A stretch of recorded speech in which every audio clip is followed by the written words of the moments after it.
Ladies and gentlemen, welcome back to another episode of The Intelligent Moron with Alex Silva. I think that I've reached the point in my life, being from California, it is October, where if I'm not going to get fall weather yet, naturally, you know, from the actual climate and the weather, if I'm still going to be getting hot weather outside and I'm in the mood for getting cool fall weather, I'm going to make it inside. I'm just going to put my AC at a cool-ass 67. That way, I get the feel that it's fall. You know? I mean, because it is still, like, getting 90 degrees right now where I live. And I'm a little pissed off about it. I ain't gonna lie. I've reached my breaking point where I feel like I need to just create it myself. Maybe if I just keep the AC low all day and all night, that I might feel like, oh, I'm in fall now. I'll get that little signal in my brain like, oh, the seasons are changing, because I mean, I'm kind of sick and tired of the heat, I'll be honest with you.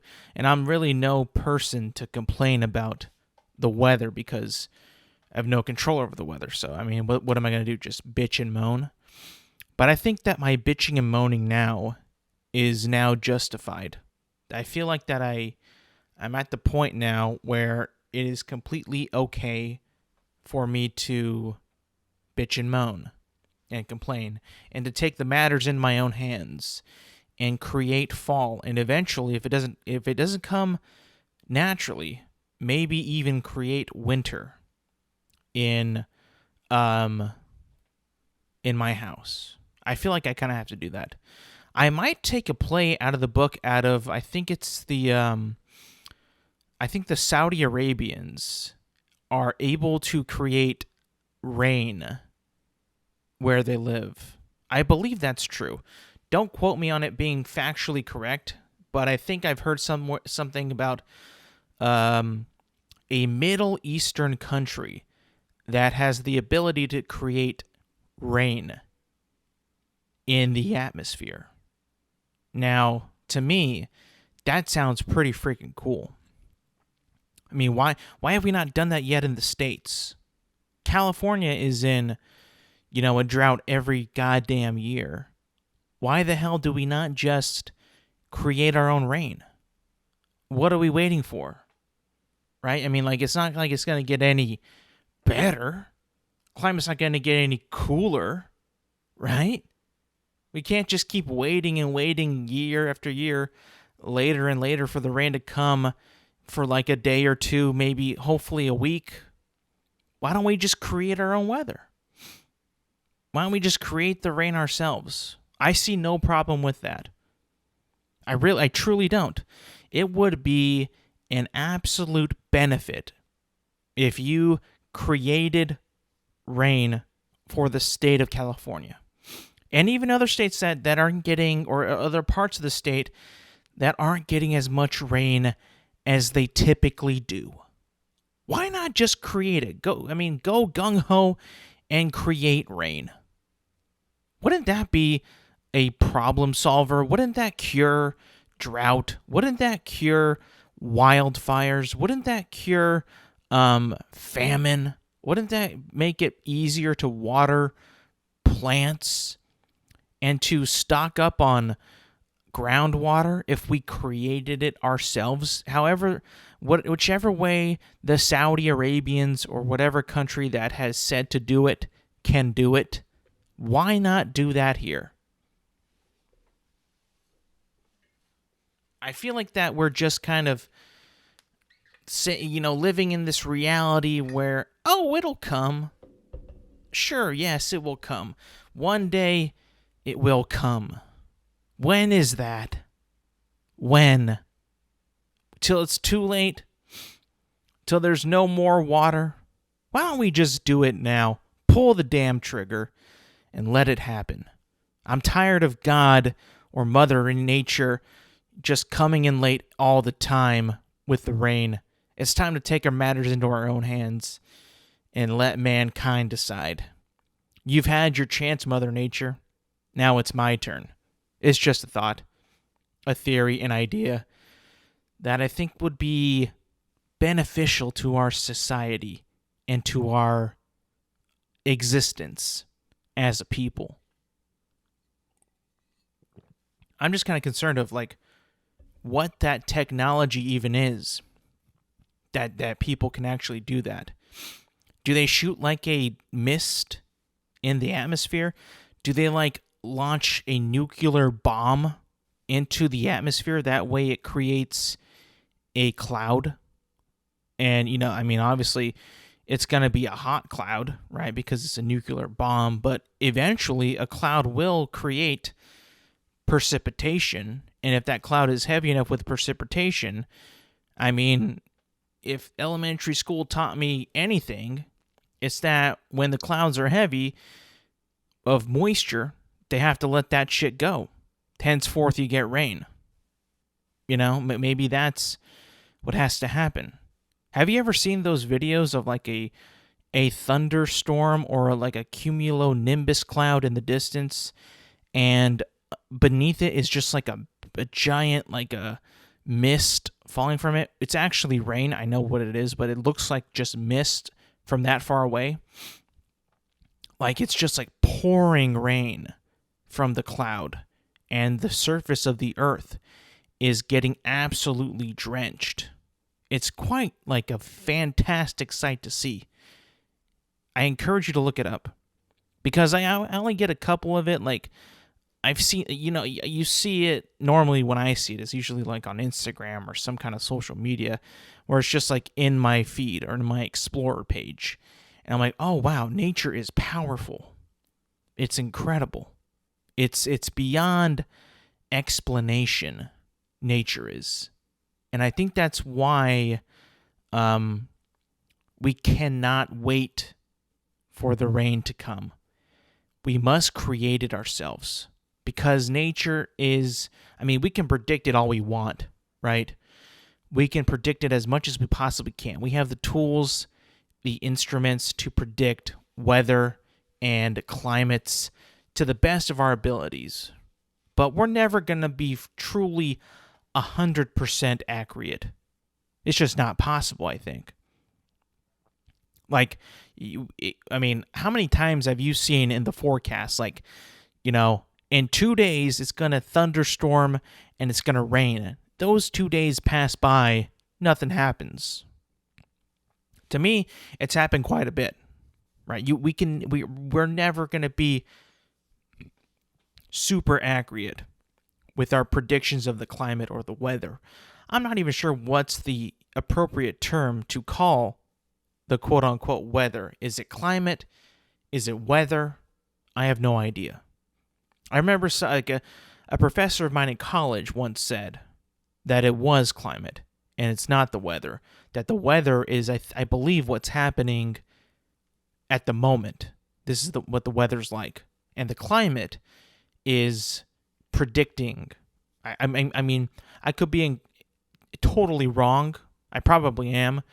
So don't take that into, don't write a thesis on that or a research paper on that and citing your boy, because it's probably wrong. But, it's just a thought. If I feel like that's how it should be, though. I feel like I feel strongly about that.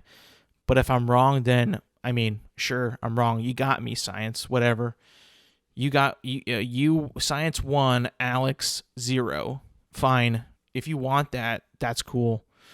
I'm not going to cry about it, right? Just, just don't act so cocky about it, science. Cool. You got one on an idiot. That's cool. Whatever. I think an even worser, a much worser problem for us today as a society, as people, as a living human being that must consume food is, and this is just for somebody who lives in I would say in a first world country or continent or city, finding what you want to eat for dinner has got to be the most absolutely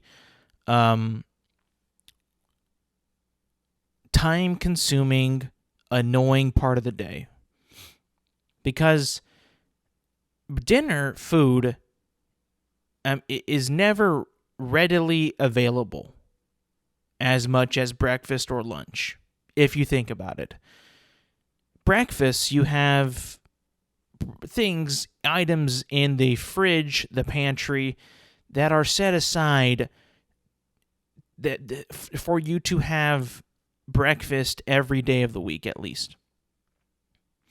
You have cereal, milk, eggs, bread for toast, butter to the toast. Maybe if you're rich enough, bacon, sausage, stuff like that is readily available for you to consume breakfast. And I think that the most popular dish when it comes to breakfast in the United States has got to be cereal. Eggs and bacon is pretty damn popular, but if you are a, working class person and you have to get to work by this time, early in the morning, chances are you're not going to whip up bacon and eggs or even have the time to whip up bacon and eggs for breakfast. You're probably just going to down a bowl of cereal and then be on your way. Readily available. Lunch is also readily available.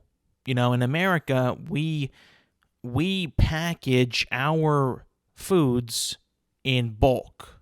Now, it might not be like Costco bulk, but for the majority is you're not going to just go to the store and pick up one slice of turkey or one slice of lunch ham, right? It comes in a package, which is meant for you to disperse throughout the week. Therefore, you could have lunch. Just as like when you buy bread, you buy a loaf of bread or typically you buy more than one piece of bread, in the United States.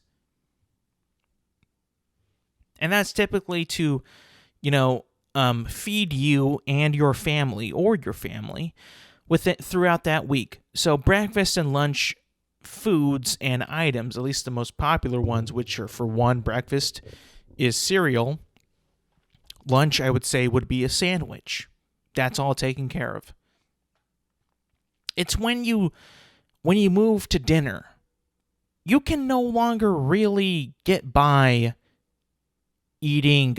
I guess you could with breakfast, but no chance in hell you want to eat like a sandwich for dinner. You want something hotter.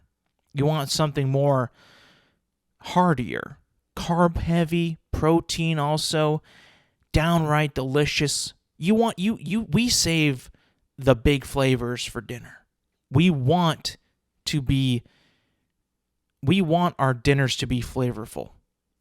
Steak, fried chicken, a good soup, tacos, enchiladas, spaghetti, mashed potatoes, stuff like that. Dishes that are made for food or dinner, sorry.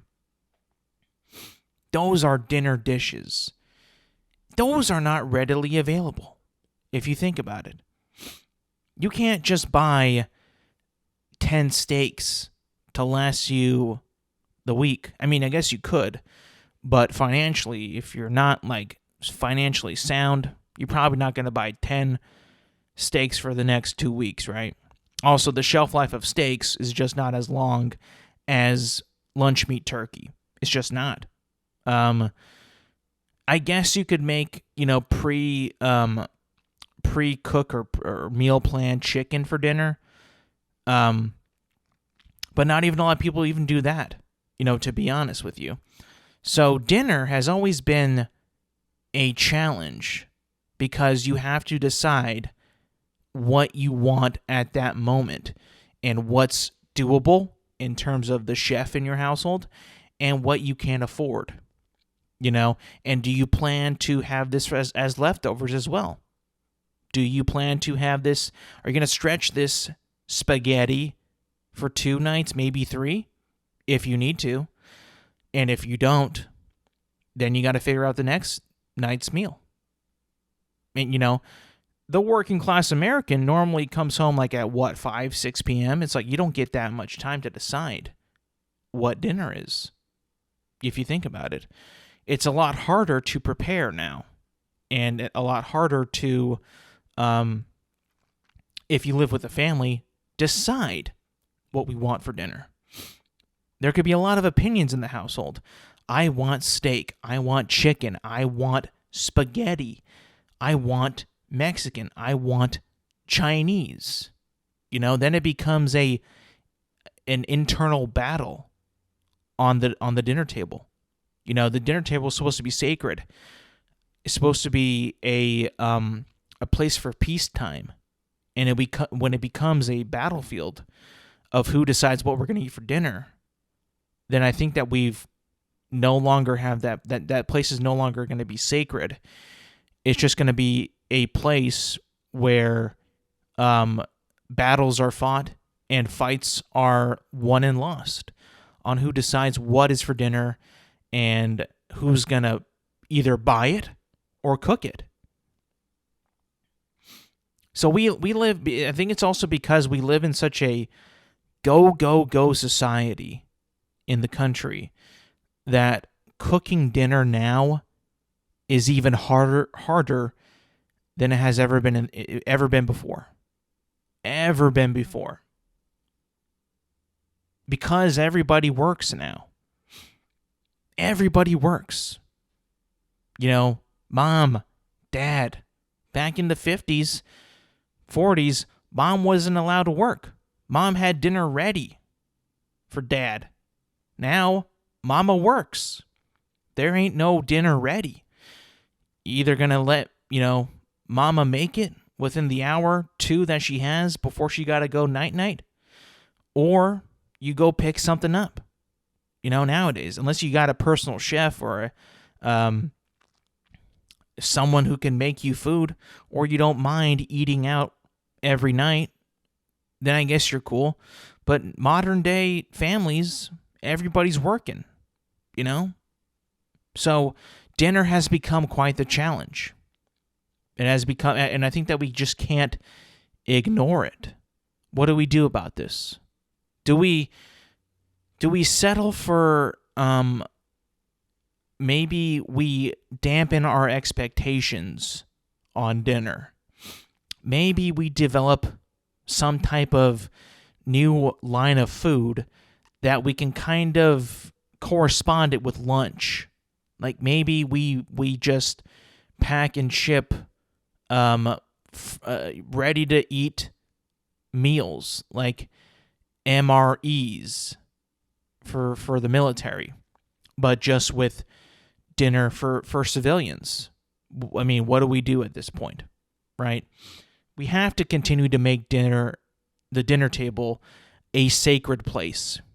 It should continue to be a sacred place and not be a new forged battleground where a family could tear itself apart on what it wants to eat for dinner. It can't become that. We got a lot of shit to worry about in the world as it is. Let's not make the dinner table another place to fight. It should be, and I'm not even talking about like topics about politics or topics you heard out during the day. I'm talking about just the actual, fight of what is for dinner. It's a problem in this country. And I'm looking at you, Joe Biden. What are we going to do to fix dinner? How are we going to fix dinner time? What do we do? I have no really that many suggestions. but maybe you do. As commander-in-chief of this country, I'm going to look to you and ask you what Joe would do.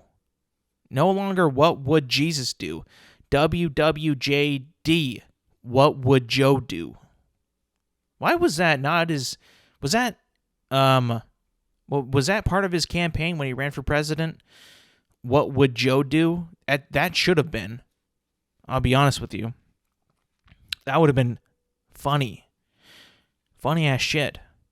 I mean, because you get a lot of people in favor of that because maybe some people think that he is like God, and then the other side who absolutely hates him will be like, he is not God. He's the devil.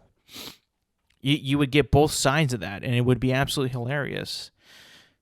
We would get wristbands and T-shirts of WWJD, and people would be like, oh, you're a believer. Yay. I'm like, yes, I am. Of Joe Biden. And then it would start a revolution. A revolutionary war would be, or civil war would have already taken place because of that. So I guess maybe it was a good choice not to go with WWJD.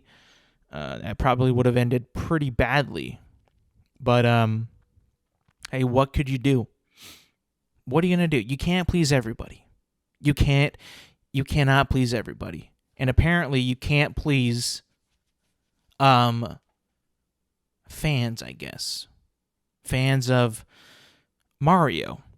Not just, your friend Mario or your somebody that you know is named Mario, but I'm talking about Super Mario. In fact, if you hadn't figured this out yet, where I'm going with this, I'll let you know. I'm going because the first Super Mario Bros. The movie trailer just dropped. Last week, actually. Last Thursday, it dropped. And I hadn't gotten my opinion to the public yet because I just want to see what everyone else was saying first. That way I could shit all over them after your boy has already had time to think about what he has seen. Because I have a lot to say. For one, I don't really think that the people who are outraged about this gave it enough or gave the trailer enough not like gave it like a little bit of a break, but hold on a minute, just pump the brakes a bit. Now, if you don't know the outrage, people are mad at incredible actor Chris Pratt's interpretation of the Italian plumber character created by a Japanese man. They were calling him his performance kind of a phone it in and not even trying, and that he did not sound like Mario one bit. And I just gotta say, Mario spoke 9 words in that teaser trailer. A total of 9 words. So if you're going to make your judgment on Chris Pratt's performance as Super Mario with 9 words of dialogue, where's the benchmark on where you could make a valid opinion that actually matters? For you to say and come out to say that he clearly isn't trying, he clearly isn't trying in the role, like he's not even giving it his all, he doesn't even sound like Mario, well, go back and watch the trailer. There is not much of it to work with that. He says 9 words, and half of them are just like reactionary, and he's like, if you haven't seen the trailer, he's a little confused and a little, maybe looks like he probably got a concussion. No one's asking if he's okay, but just give him some slack, Again, like the just like the absolute piggybacking on shitting on Chris Pratt's Mario is just it's a little much, I think, and it's a little unfair. Like, true, I mean, like, okay, he doesn't sound like him a lot in that teaser trailer, but, like, again, he said 9 words. I mean, the fact that he only says 9 words is actually up for question, too. Like, I mean, in fact, it was a teaser trailer, so, like, obviously, they're not going to show a whole lot of Mario, but, like, I think it's a little too early to judge right now, people. And this is totally not after just like a week of me stewing over it.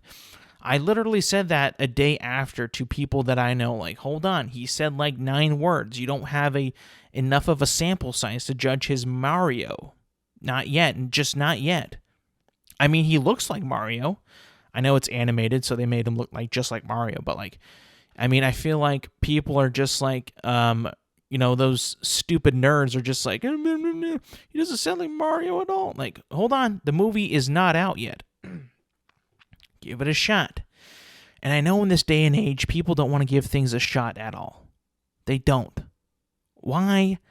Because it makes them feel good to disagree with things that they take so hard. I mean, not to heart, but like that they think that they claim is ours or theirs.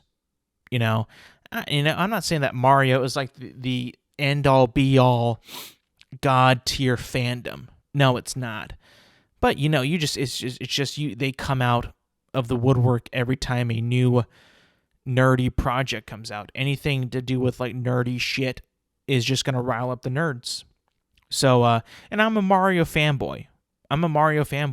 So I guess you can call me a Mario nerd. But I'm not. I'm still like, I'm an adult, and I'm gonna see how it goes before I can completely judge what has happened in this movie. I still think it's gonna be pretty lit, despite all the hatred and despite the claims that Chris Pratt is not even trying. How can you honestly judge him off of 9 words? I think it's a bit premature, and we just have to wait and see. But the way the movie actually looks, looks pretty awesome, I have to admit. Mario and the Mushroom Kingdom and Bowser look pretty amazing, I must say. If you were at all going to be hesitant about the way the movie looks, I think you can put that to bed. And I think that this is going to be like one of the funnier movies to come out next year. I truly believe it. I think that we're going to get like a blend of the the comedy in Mario games, and just like how the characters and the people are surrounding and in the world look, mixed with like, obviously like Illumination's making this movie, so they're going to get some like, maybe Despicable Me type humor, maybe even better humor in it. We'll have to wait and see. So, let's just, let's wait and see, right? I think that's going to be cool though. I really, really do. Let's just put it out there. I'm putting it out there right now. I think the Super Mario Brothers movie is going to be a big hit, and it's going to be lit. Just to put that out there right now. I know it's early. I know that nobody is with me on this. Nobody is. Some people might be, but the majority of the planet are not with me on this, which is fine. It's fine. I've fought many battles in the past. I will continue to fight. But I'm gonna stay positive. And I think that it will be a hit. It's going to be a blast. Trust me on this. But you know what wasn't really a blast? What actually is kind of a little bit concerning was this entire experience that I had with trying to find out information about my favorite team, the Los Angeles Dodgers. And not necessarily the story of itself, because I'll give you a little bit of a backstory on here. I was on the Atlantic Sports, And an article caught my attention, and it was about Clayton Kershaw and his not really concern, but his how he viewed Freddie Freeman as a Dodger versus him as a Brave. Now, if you don't know this, all-star, probably the best first baseman in Major League Baseball. Now, obviously a Dodger now, Freddie Freeman. I would say that he left the Atlanta Braves in a pretty rough way.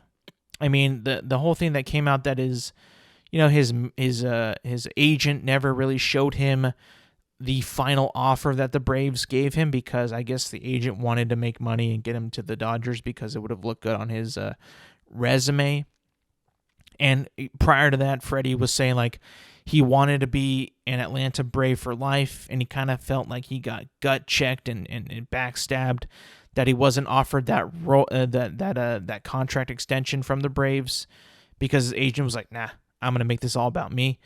And he wound up being a member of the Dodgers. And then, him hearing about that and how he kind of like his whole mentality was after that, it seemed to me that he didn't really want to be a member of the Los Angeles Dodgers. And you could kind of see that. You can kind of see a little bit here and there that he didn't really feel like he wanted to be there, because he felt like he was robbed from staying with the ball club that he loved, that he was drafted by, and he ended up, loving and being loved by their fans. And it was sad to see, because as a baseball team and as my favorite team, I want everybody who's a big name player want to absolutely love playing for the Dodgers, because if they're happy, the team's happy, and we have a better chance, and the fans are happy, and we have a better outlook and a better morale and a better chance at winning in the postseason and just winning games in general. And that's what we all want as fans and as teammates. And when you get a little bit of like, oh, I don't want to be here, or I shouldn't be here with your star player, it worries fans. It really does worry fans. And in this article, it was Clayton Kershaw's outlook on it, his view on it. And I clicked on it, and I was reading it, and I was scrolling. I shit you not, people.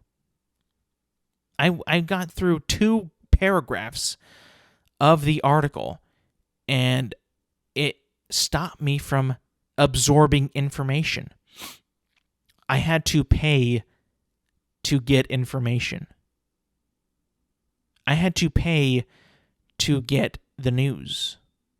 And listen, I know that we live in 2022 now. I know that there's still newspapers out there. I know that, people want people to be informed, but not unless that there's a paywall.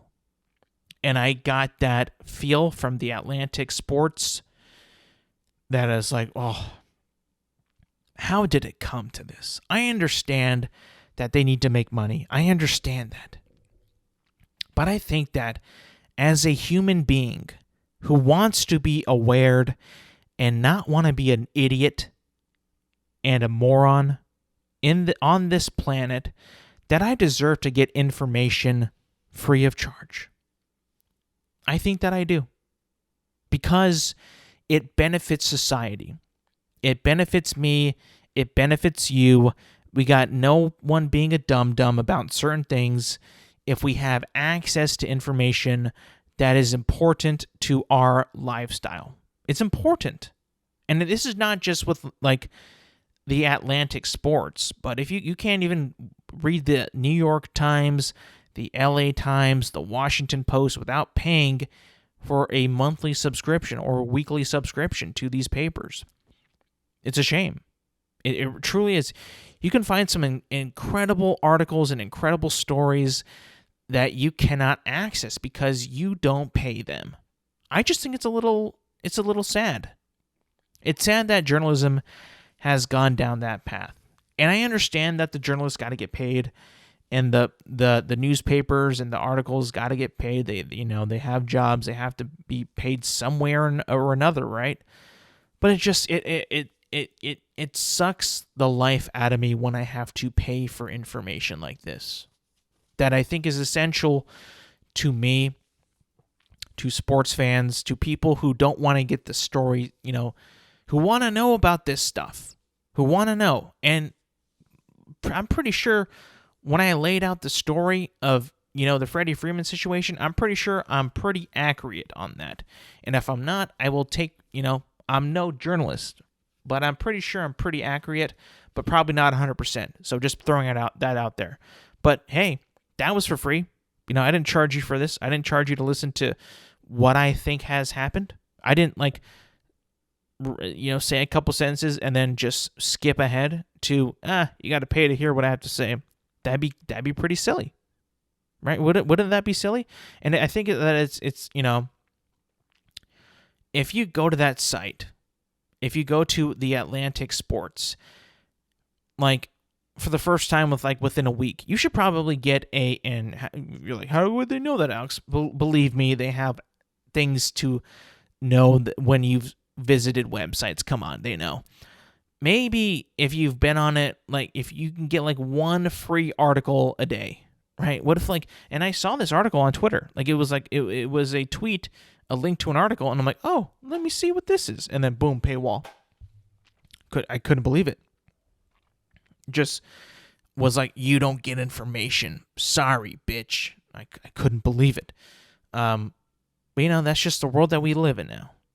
The world that we live in, Speaking of which, the ads on that site too. Dear God, how do you not? Why do you even got to charge for the subscription? You have ads all over the place. Take it easy. But it is what it is. It's modern day journalism. It's modern day monetization. You can't get shit for free, right? It's got to be. You have to. It truly does suck, but that's just the world that we live in now, and it's I guess we have to get used to it. But what I will not get used to ever seeing. And I believe that this was at TwitchCon. And trust me, this is not the first thing I will talk about on TwitchCon. I got many more things to talk about with this shit show of a convention. I believe that at TwitchCon, there was Megan Thee Stallion dancing, which I have no problem with, by the way. Twerk all you want. Twerk all you want. It's free country. Do it. It's fun. Do it. I can't do it, but I've heard it's fun.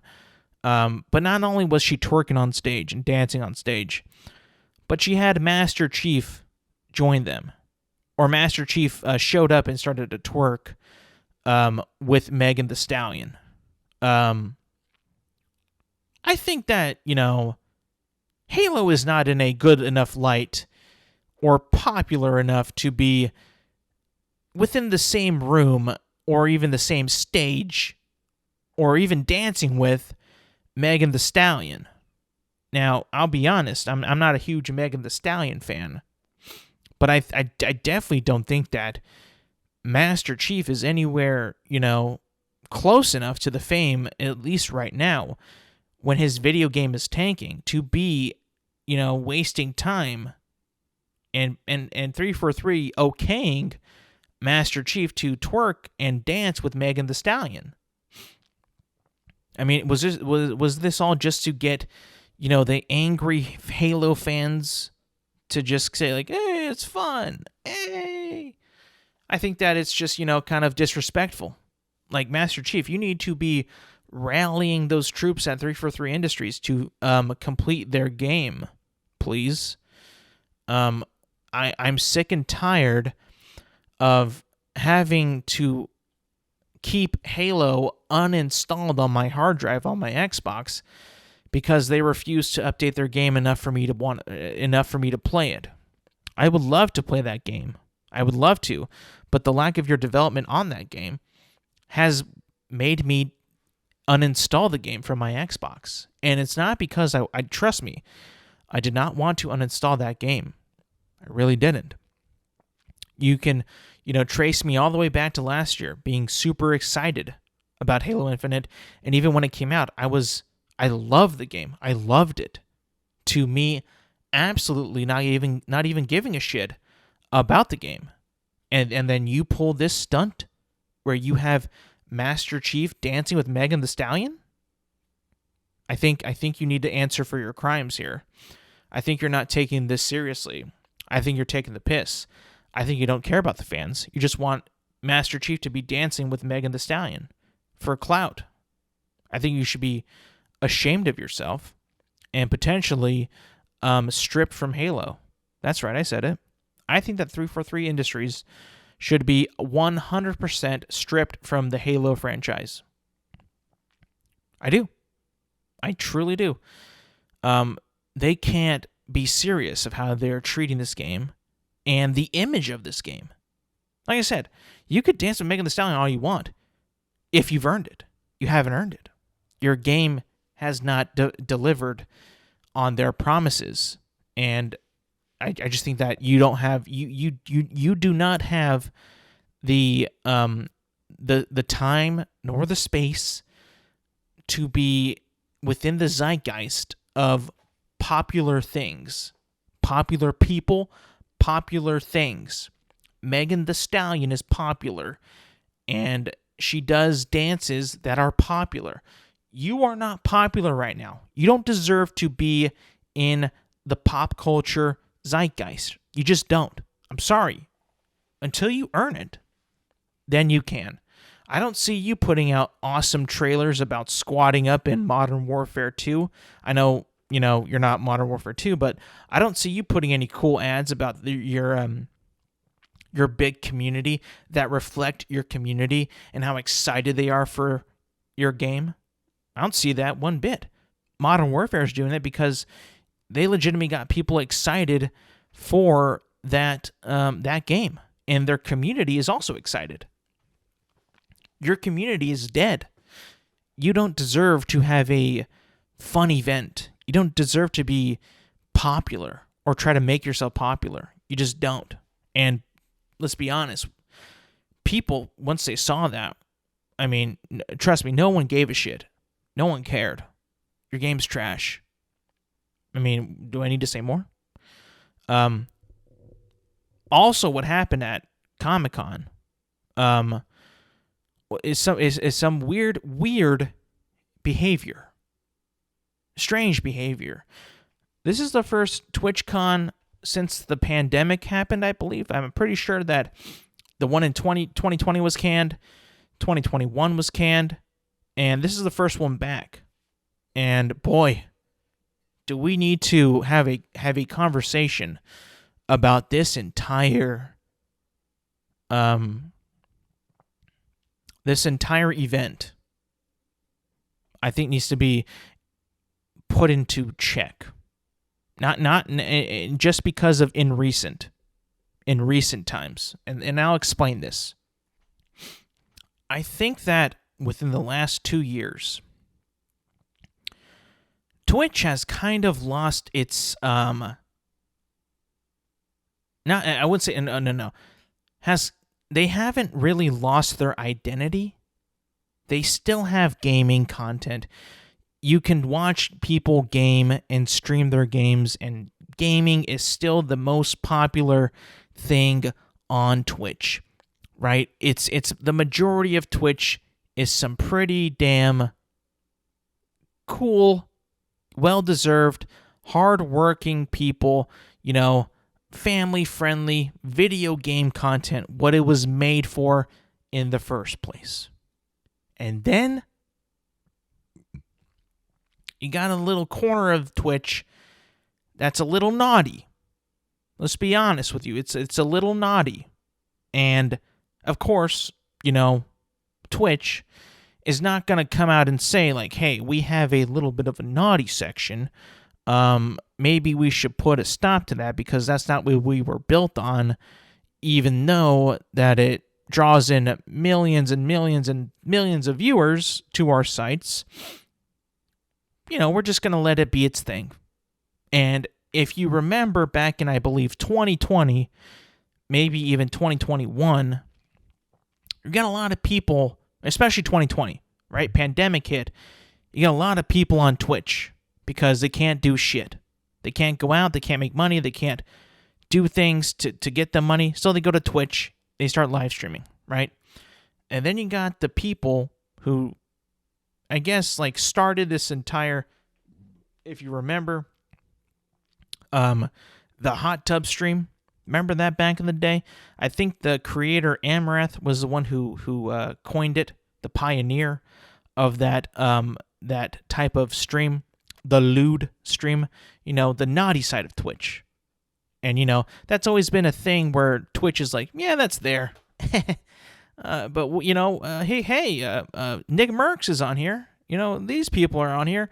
That's who we're going to promote. Yeah. Not to just mention that we have a naughty side where dudes are going there just to J their Ds and and become simps.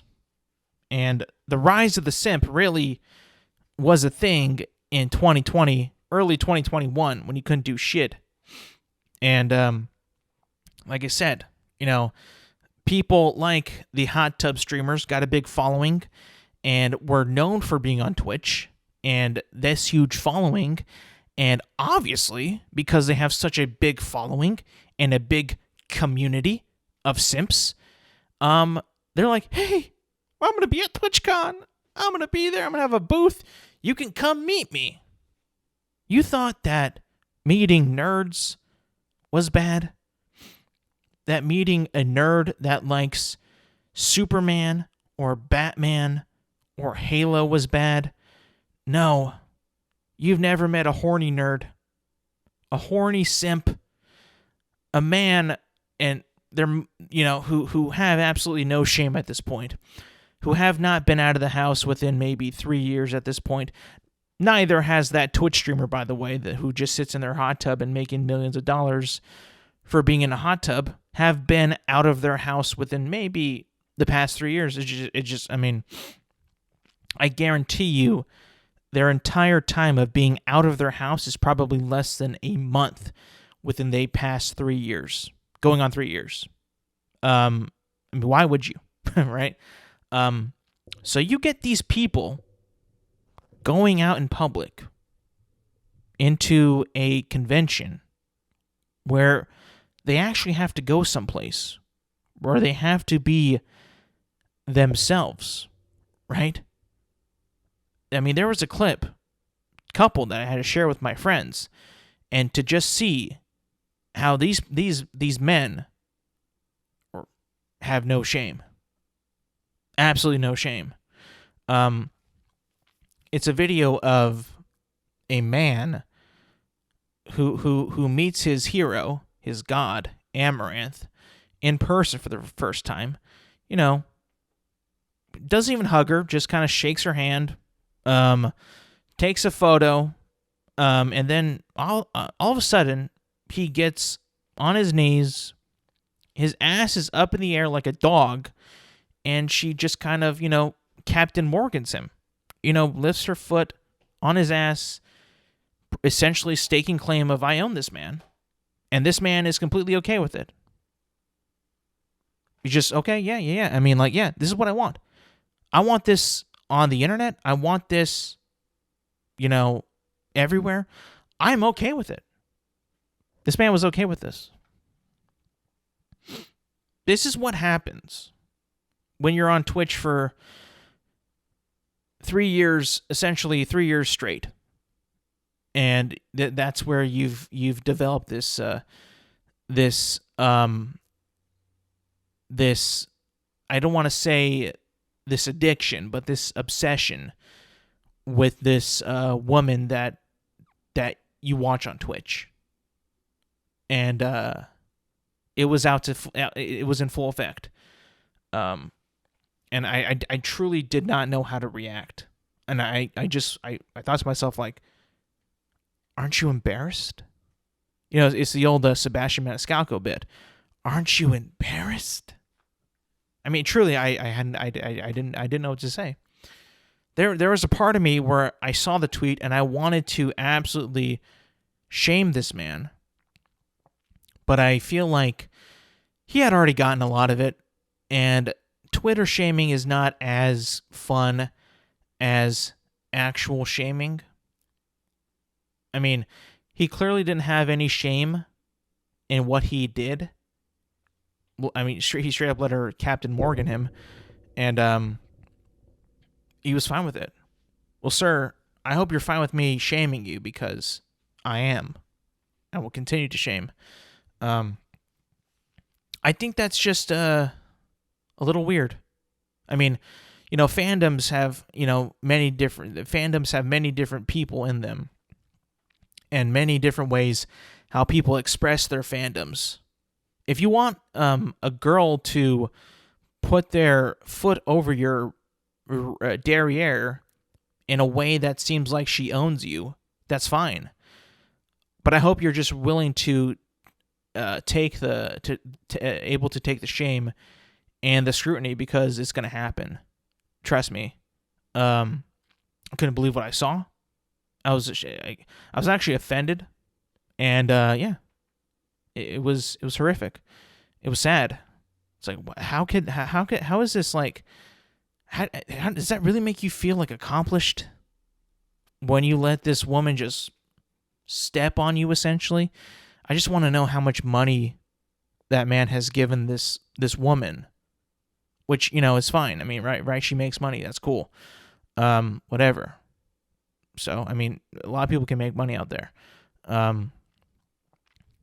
mean, I wonder how she felt doing that. Because the guy who was filming the video was like, as soon as he got down, he just went like, oh, what? He was actually shocked of what happened.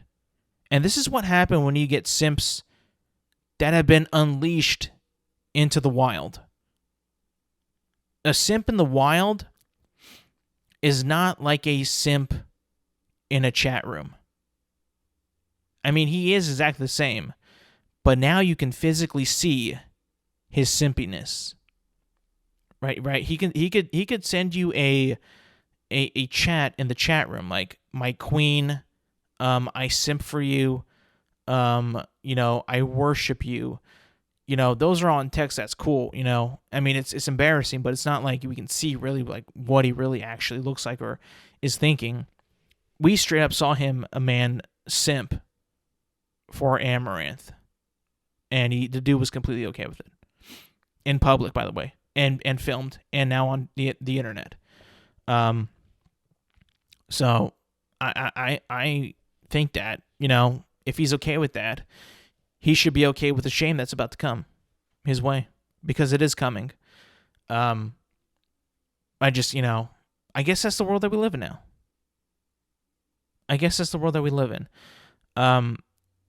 Thanks, pandemic.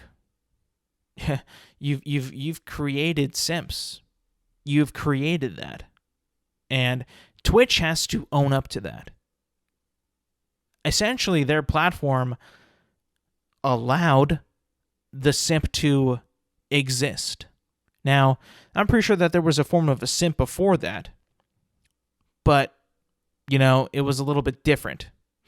It wasn't as, what would you call it? It wasn't as prolonged, I think, because, and so easy to access. I mean, it's on Twitch. I mean, they're not showing porn on there, but like it's pretty naughty. Just admit it. You're in a bikini or thong, just in a hot tub, getting wet. What? I mean, how am I supposed to describe it? Family friendly? Is this family friendly? No, it's not. You had to create another section of Twitch called hot tubs and pools and all that, and streams, because just chatting wasn't enough of a warning of what you might encounter on that sub Twitch. That's fine. Whatever. But I just think that we have to that Twitch has to accept their naughty side. So yeah, I mean, they make a lot of money. They bring a lot of viewers. Cool, man. That's cool. Just own up to it, though.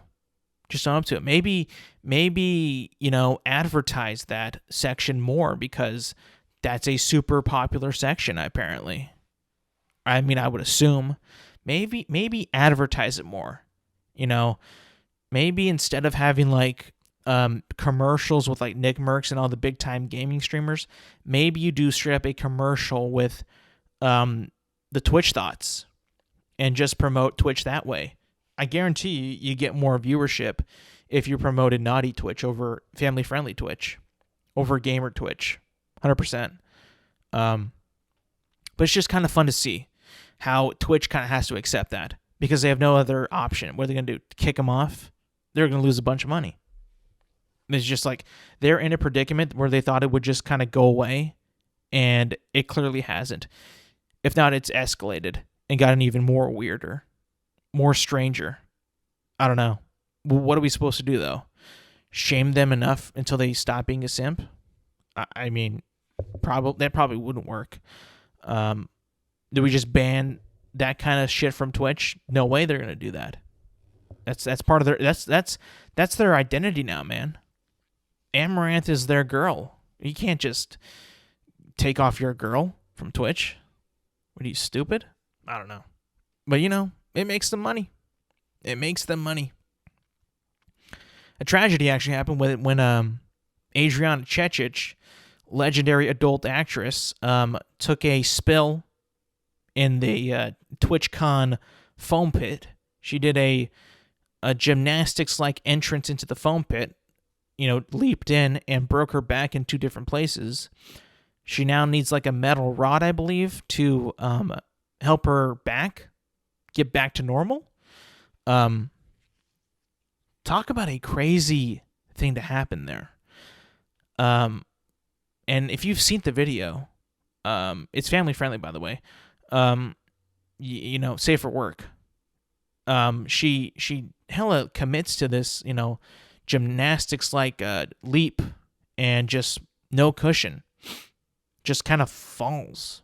Not even fall, just kind of like jump and then thud, and Jesus Christ, it looks so painful. Like she just thought she was gonna just fall in foam. Nope, that's concrete. That's earth right there. And I was like, whew, she better sue these fuckos. She better sue TwitchCon. She got a lot of money for that. Put TwitchCon in their grave. That way they can't have simps running amok at the booths. That would actually, benefit Twitch, I think, and make it not such a cringy fucking event. Maybe she could, do that. But she's like kind of had like that kind of like almost a same kind of thing as Amaranth, but I feel like I've just seen like more simps for Amaranth than like anybody else on Twitch. I don't know why, but I feel like her simps are like one of a kind. Like Amaranth simps are like a Adriana Chechik simp, but squared. They just ultimate simp. That's just what I see in like on Twitter and shit. I can't really explain it much, but that was a tragic sight to see. Horrific. Hopefully she sues TwitchCon out of their fucking balls, and then that shit never happens again, because no one wants to see more simps or shitty foam pits. Lastly, what I want to talk about this week, and it's kind of I feel like it needs to be addressed and put out there, and maybe check the creativity of a one man named George R.R. Martin, and put this in check. And it's about House of the Dragon. House of the Dragon. Not the show per se, exactly, because actually I'm caught up, and episode 8 was actually pretty lit. Probably, for me, brought back good pacing in the show and developed characters more. And, you can kind of see that shit's going to get hot real quick. My issue with this show, it's become, a thing that I feel like it's now unescapable, really. It's probably just going to get even worser as time goes on, and just how, if they're going to show like more heirs to the thrones or whatever, it's only going to get worser and even worser. Now, this little gripe might contain a little bit of a spoiler, just so you know, a little bit of a heads up. Not plot-wise, really, but like, there might be something in there. All right, I'm just giving you a little bit of a warning and a heads up. It's got nothing to do with really like the stuff that's happening. It's who is involved in all this.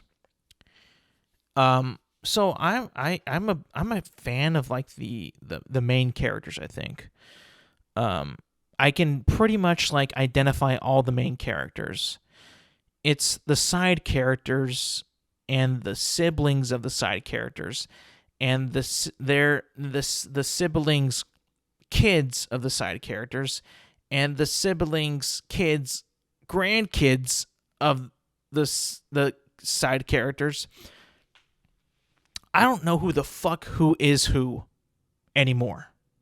And partly it's because of these stupid names that George R.R. Martin has given these fucking characters. I mean, there is not much of a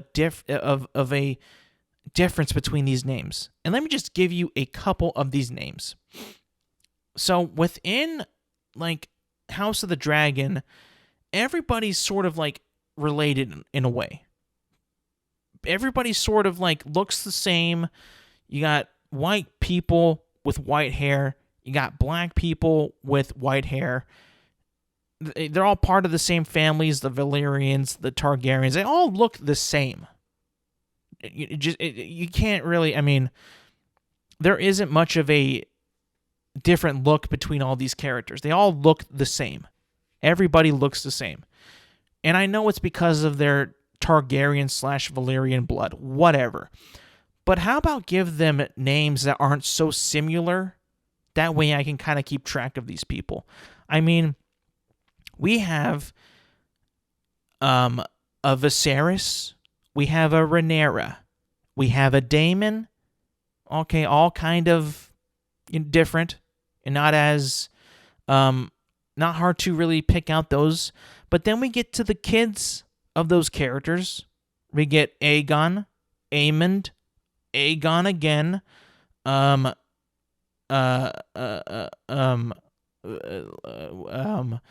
Lucerys, Jacaerys, another Viserys, Laenor, Rhaena, Vaemond. It's like, what the fuck are we doing with these names, George?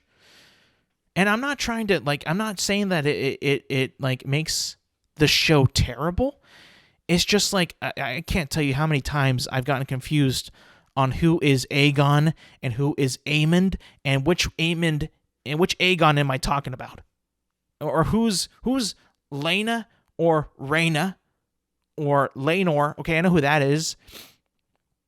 And now there's another Viserys. It's like, what are we doing here? Who decided to create this language in such a cringy way that it just doesn't work? Like, these names are not cool. These names are actually terrible. They all sound the same. They have like the same root or the same suffixes. I don't know language. But it's just terrible. Like, I'm going to actually try to find the cast list and tell you these names because it's actually embarrassing on the names of these characters. It's just like how it is so hard for people like me to keep up with these side fuckers because I don't know who is. So again, we have Daemon, Viserys, Corlys. That's too similar. That's way too similar. Rhaenyra, Rhaenys, Larys, just, terrible names. Terrible fucking names. Vaemond.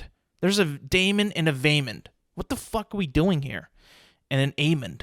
Like, Like, honestly, like, George R. R. Martin can take the piss with these fucking names. Just get more creative. How about that? I mean, I can't keep the fact that there's 2 fucking Aegons in the fucking show, and they're gonna be like, why? What? I mean, like, why can't you just make better names? Why? Aegon, Aemond, Helena, Rhaenyra, Laenra. I don't know why. Why are there? That's like one of my biggest fucking gripes. There's like 2 Aegons and like 2 Aemons. Like, get the fuck out of here. Laenor, Laena, Rhaena, Baela. Like, what are we doing? Honestly, I don't know what is going on. The best name is probably Joffrey because it's so anti Aena or Aegon. You know, it's different. But that's like my big gripe is just like how fucking stupid all these names are in this show, and how like you can't really. It's hard. It really is hard to keep track of these fuckers' names and who's actually whom, right? I mean, I feel like it's just kind of stupid, and I feel like even if you read the books, you're like, these names are dumb. Like, they're just dumb, right? I don't know. Maybe it was just me. I don't know. It's a stupid rant, but that's what the show's about, right? It's just stupid rants and stupid shit. That's all it is. But that, you know, I don't think that's like a big enough for you to denounce the show. Like, I'm not gonna denounce the show, but I'm gonna point out that this shit's fucking stupid as fuck. I will not let it slide. I want to be like, it's okay, it's fine. This are names, whatever. No, that's just stupid. That's dumb. Like I said, the coolest name is Joffrey because it's not doesn't end with an A or an N. Like, give me a break. Yeah. Anyways, that was a bit that was a rant on House of the Dragon, and again, pointless shit. But that's what the show's all about. Anyways, guys, thank you for listening. Thank you for watching. I appreciate all the listens and all the people who I've touched with this podcast. I think that it brightens my day every day. And if you want to keep, you can find this podcast on Apple Podcasts, Spotify, and YouTube at Intelligent Moron with Alex Silva. It drops every Thursday morning, so you could quench your podcast thirst and listen to the show. If you'd like to, leave a rate and review, maybe a comment, a thumbs up, subscribe, whatever. That shit's always, pretty cool when you guys do it. If you want me to talk about a subject or talk about a topic or, mention something, you can always DM me. I'm always free in the DMs. Give me a suggestion. I'll see if it's worthy for the show, if it's worthy for me to talk about. Because I would love to do that. I mean, I've already gotten some suggestions from my friends where I do a little bit of a deep dive on things like that. And I just want to hear more from you guys if you guys want to. If you have any suggestions for me to talk about something. It's always fun to get some audience interaction. Anyways, guys, thank you for listening. And thank you for watching. And I will see you guys next week.